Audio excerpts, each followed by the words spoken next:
बहुत बहुत स्वागत है मेरी एक नई श्रृंखला में जिसका नाम है विमेन वॉरियर्स। तो आप सब जानते हैं, जैसा मेरा एक अलग प्लेलिस्ट है पॉडकास्ट जिसका नाम है स्पेशल हीरो।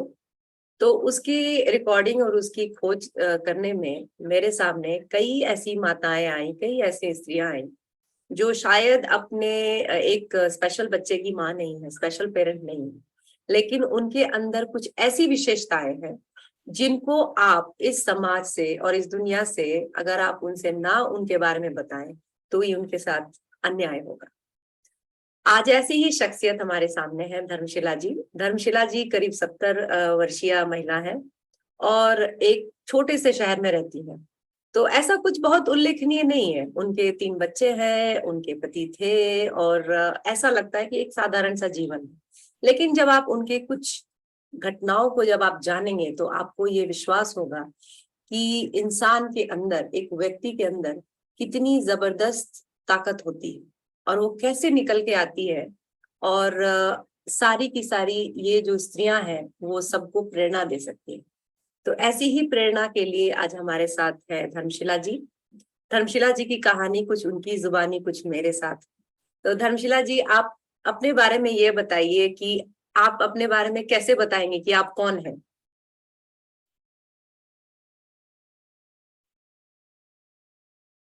बताएंगे कि मेरा नाम धर्मशिला सिन्हा है। मैं एक गांव से बिलोंग करती हूँ।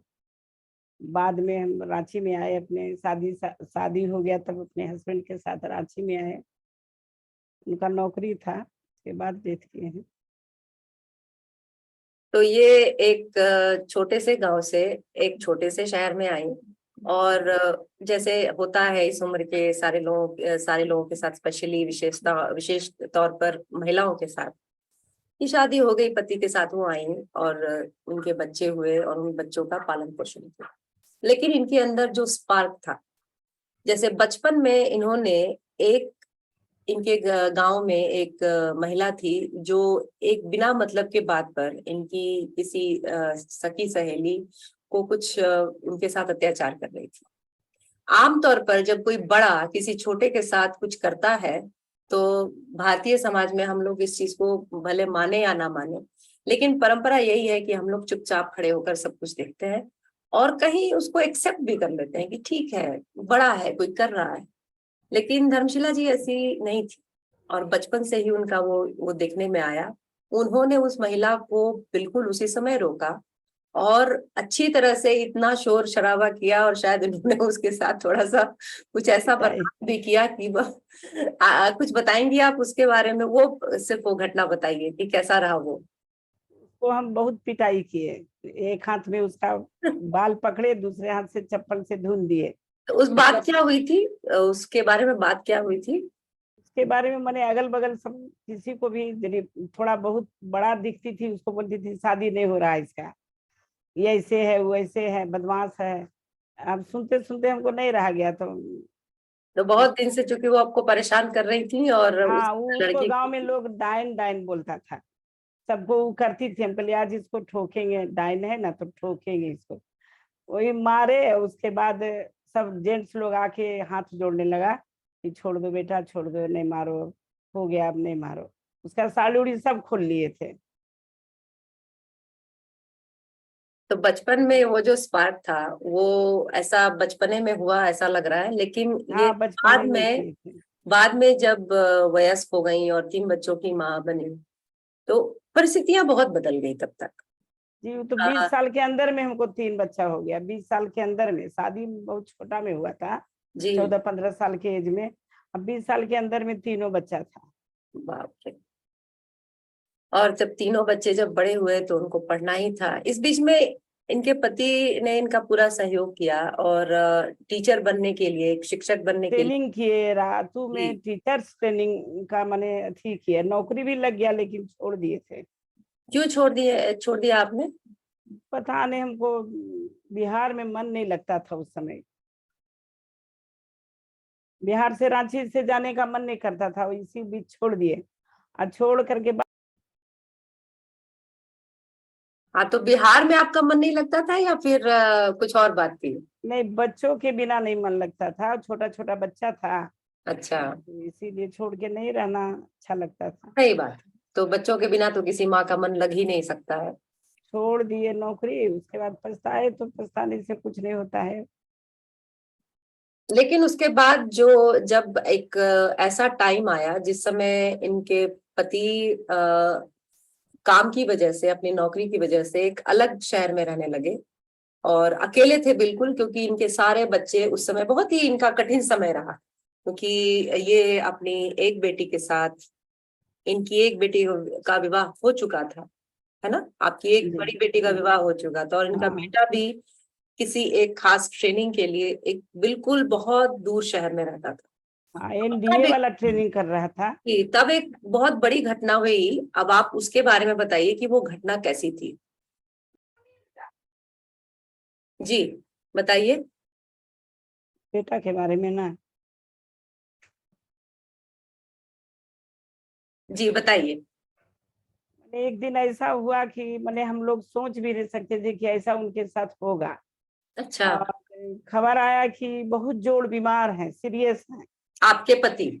जी, तो जी। उसके बाद ना हमको लगा कि जो बोले कि सीरियस है, तो हम बोले कि थोड़ा सा डॉक्टर के पास ले जाइए, हम आके पैसा दे देंगे जी, हम तुरंत आ रहे हैं।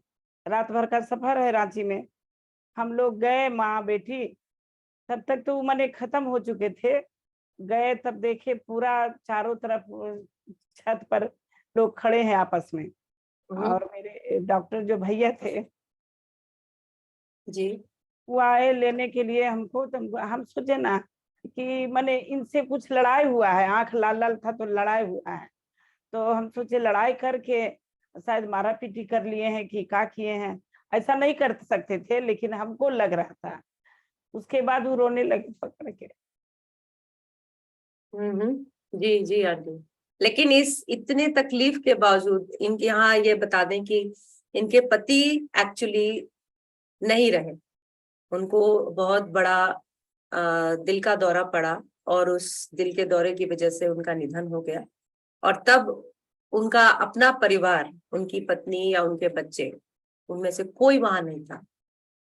धर्मशिला जी उस समय यात्रा कर रही थी ताकि वो अपने पति के पास जल्दी से जल्दी पहुंच सकें, अपनी बड़ी बेटी के साथ, जो उस समय शादीशुदा थी। जी, फिर बताइए, फिर क्या हुआ जब आप वहां पहुंचे? वहां पहुंचे तो सब पोस्टमार्टम करके आ चुके थे डेरा, क्योंकि सरकारी नौकरी वाला को पोस्टमार्टम होना जरूरी था। जी तो जी। पोस्टमार्टम करके आए, उस पर पूरा परिवार भी था।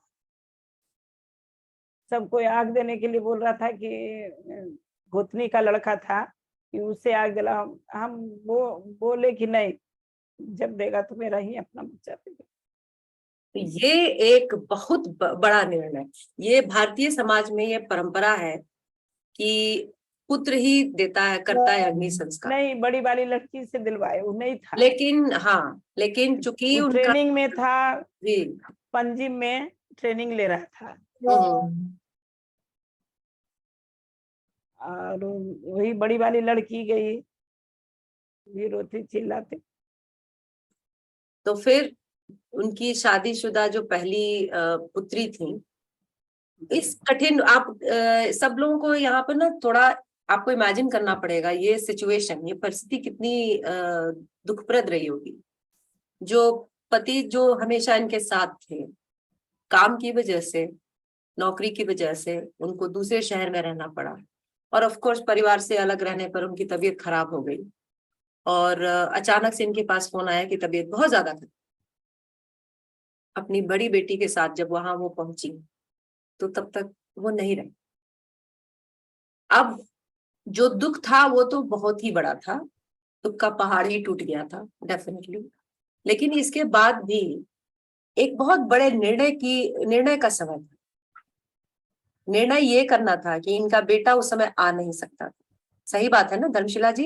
जी, आपका बेटा आ नहीं सकता था, नहीं छुट्टी नहीं दे रहा था वो। छुट्टी नहीं मिल रही थी उसको अपने पिता के दाह संस्कार के लिए। तो समाज के द्वारा स्थापित जो रीतियां हैं, उसके विपरीत धर्मशिला जी को एक निर्णय लेना था कि या तो वो आप किसी रिश्तेदार को ये अनुमति देती कि ठीक है आप दाह संस्कार कर दें, या फिर जो उन्होंने किया, जो कि बहुत बड़ी बात थी, जिसके बारे में धर्मशिला जी बताएंगे कि कितना कठिन रहा आपके लिए, ये बताइए। तैयार नहीं था कि बेटी आग देता है। बोला जी कि हम न सुने हैं न कुछ, वो ये सब नहीं जानते हैं कि बेटी आग देता है। तो हम बोले बेटी आग नहीं देता है तो हम दे देंगे, हम क्यों नहीं दे सकते हैं। भैया ये बोले नहीं बेटी देगी, तुम नहीं दो, गुड्डी देगी।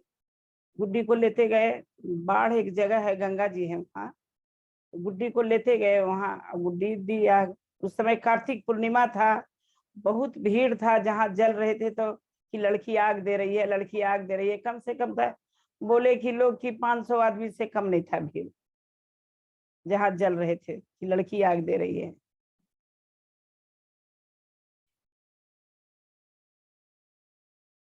तो आपकी बड़ी बेटी ने दाह संस्कार किया।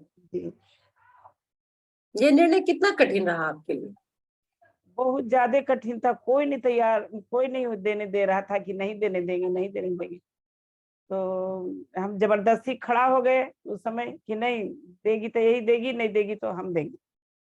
नमिता माने आने के लिए थी तो बेचारी थोड़ा गड़बड़ा गई। वहां से आए लोग, फिर काम क्रिया शुरू हो गया। बहुत लोग रुष्ट हो गए, बहुत लोग कुछ कर दिए, घर वाला तो सब रुष्ट हो गए कि आग देने के लिए हम लोगों को नहीं कहा, बेटी से आग दिलवाई। जो कि सब हिंदू धर्म के लिए खिलाफ है, जो बोला यहाँ तक कि हिंदू धर्म के लिए खिलाफ है। हम बहुत लोग से पूछे भी तो बोले पंडित जी नहीं, बेटी भी आग दे सकती है, नाती भी दे सकता है, भले दामाद नहीं देता है।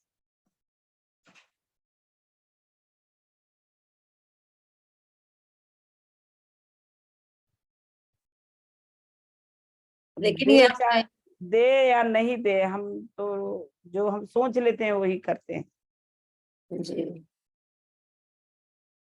ये बहुत बड़ा कदम था आपकी तरफ से, जहां पर आपकी बेटी अपने पिता का दाह संस्कार कर पाई, क्योंकि सचमुच ये इतना तो सुना नहीं जाता इसके बारे में, और सचमुच लोग विरोध भी करते हैं। लेकिन उस ये समय घटना विरोध ही तो, था, खाली विरोध था। हाँ, 26 साल पुरानी घटना है ये। हाँ उस समय बहुत विरोध करता था, और कितना लोग नहीं आए हमारे माने रिलेशन में, हम्म गुस्सा के नहीं आए। हम्म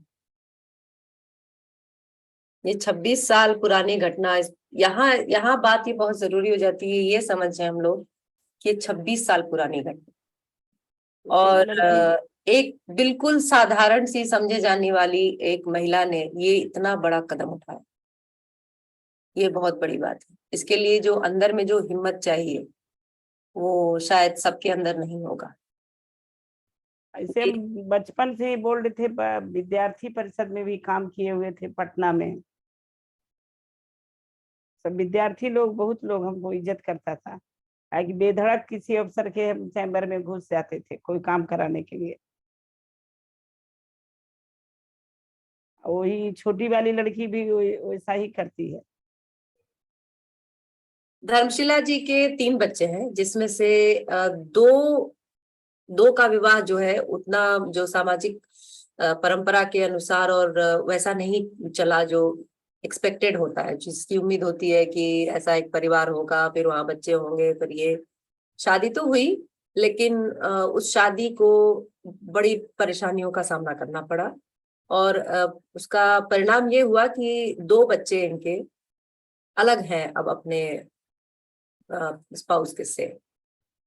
लेकिन धर्मशिला जी, यहाँ पर ध्यान देना चाहिए कि 70 वर्षीय महिला है, मतलब इनसे उम्मीद है कि ये बिल्कुल जो पुरानी जो विचारधारा है उसको फॉलो करती होंगी। इसके बावजूद ये यहाँ इन्होंने अपने बच्चों को बहुत बहुत बहुत, जिसको बोलते हैं अनकंडीशनल सपोर्ट, वो किया। इसके बारे में हम लोग पूछेंगे धर्मशिला जी से। धर्मशिला जी, आप बताइए कि आप अपने बच्चों को इतना सपोर्ट करती हैं, कैसे कर पाती हैं? समय निकाल के करना पड़ता है, उधर मंदिर भी देखते हैं, इधर मंदिर से आकर के यहाँ भी रहते हैं। उसको ना थी ट्यूशन पढ़ाने के चलते 9 बजे रात में आती थी, हम रोड पर खड़ा रहते थे डेली। मोबाइल हाथ में, कहाँ पर पहुंची कहाँ पर पहुंची। लाने जाने का तो उतना था नहीं कि हम क्या चीज से जाते, टेम्पुए से न जाते तो नहीं जा सकते थे हम। कहाँ पर पहुंची तो बताती थी यहाँ पहुंचे यहाँ पहुंचे। उसके बाद आती थी तो वो भी रोती थी, भी रोती।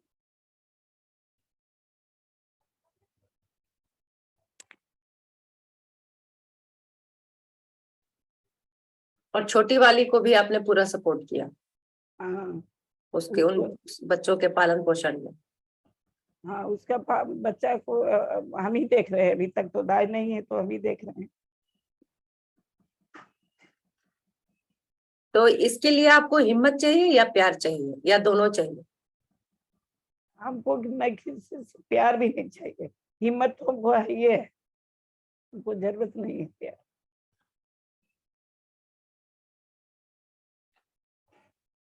दो शब्द बढ़िया से बोले बस यही है।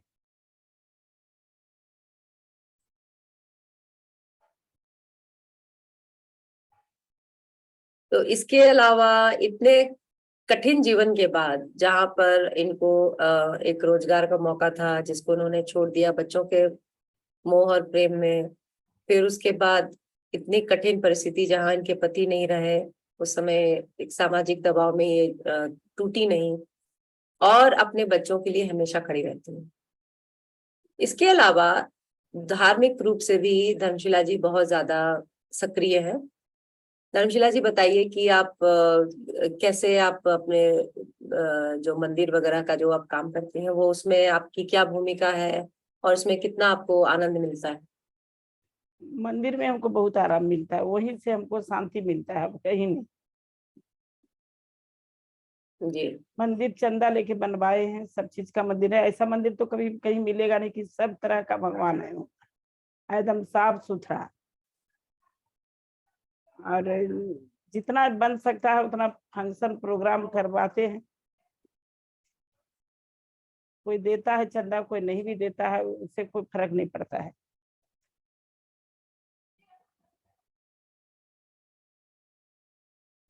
भोरे से सुबह 4 बजे हम मंदिर चल जाते हैं। हम्म। 4 बजे के आने के बाद घर का जो काम रहता है वो सब करते हैं। उसके बाद 10, साढ़े 10, 11 बजता है तो यहाँ आ जाते हैं। फिर यहाँ से 2 बजे 3 बजे निकल जाते हैं। फिर वहाँ घर में जाके कपड़ा वपड़ा चेंज वेंज करके तो फिर मंदिर चल जाते हैं।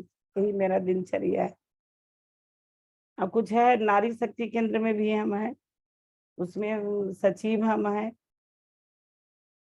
किसी तरह का आता है, जैसे कोई लड़की को नहीं विदा किया नहीं ससुराल से तो उसमें जाना पड़ता है।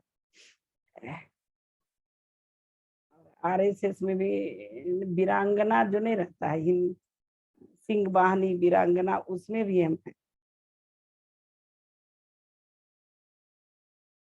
तो आप अपने आप को पूरा व्यस्त रखती हैं अपने? हाँ व्यस्त इतना रखते हैं लेकिन हमको लगता है समय नहीं मिलता है। हम्म। किसी किसी का अगल बगल का लड़ाई झगड़ा होता है, उसमें गवाही देने के लिए बोलता है तो उसमें भी जाके दे देते हैं।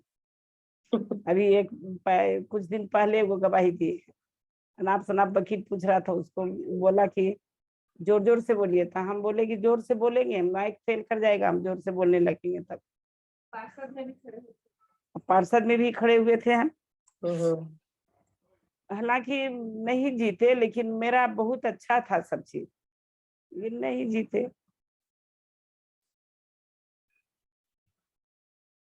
धन्यवाद। जमाना भी जब्त नहीं हुआ, बढ़िया रहा। थोड़ा और वोट पड़ता तो जीत ही जाते। नया मोहल्ला था, पुराना मोहल्ला छोड़ के आ गए नया मोहल्ला में, तो यहाँ लोग अधिक लोग जानकार नहीं थे। तो धर्मशिला जी एक व्यक्तित्व जो एक बड़ा बड़ा आम सा व्यक्तित्व आपको लग सकता है, लेकिन आज आपको ये पता चला होगा कि ये आम नहीं है, खास है। क्योंकि एक बड़ा रेगुलर जीवन जीने वाले व्यक्ति भी उनके अंदर उन्होंने कुछ ऐसा किया होता है जो बहुत ही प्रेरणास्पद होता है। बहुत अभी बहुत धन्यवाद धर्मशिला जी आपका आज हमारे साथ अपने। थोड़ा सा अभी योगा में हम एरोबिक वाला में करते हैं योगा। जी। अच्छा। नहीं करते तो इतना बोल्ड नहीं रहते, शरीर थक जाता है।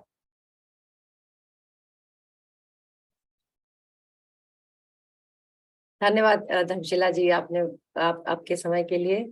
और हम लोग आज तो यहाँ पे वार्तालाप खत्म करते हैं, लेकिन अगले कई एपिसोड्स में आप देखेंगे दूसरे विमेन वॉरियर्स को। Thank you so much for joining in. Thank you.